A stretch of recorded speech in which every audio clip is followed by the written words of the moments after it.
aí galera, tô aqui no segundo A da Zona Norte, que a gente acabou de fazer uma dinâmica em que vocês tiveram que, filma a galera também, filma a galera, tiveram que fazer versos metrificários dentro da primeira aula de literatura. Aprendemos a expandir os versos e a galera criou em 3 minutos, saiu coisas ótimas, já de versos decassílabos, ok? O Estevão se revelou um grande poeta, o Alisson, olha lá o Alisson, grande poeta dos redondilhos menores, lá atrás as meninas com versos eneassílabos, e a coisa virou música.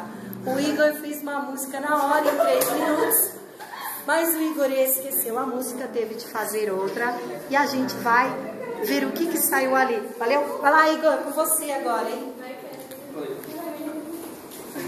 Em primeira mão. Vai doer quando eu te deixar. Você vai chorar e eu não vou te atender. Vai ser melhor assim, sem você feliz.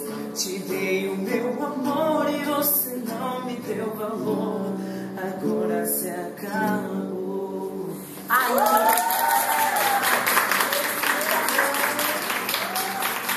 literatura, em 3 minutos ele compôs um poema e virou uma canção. Valeu, é isso aí.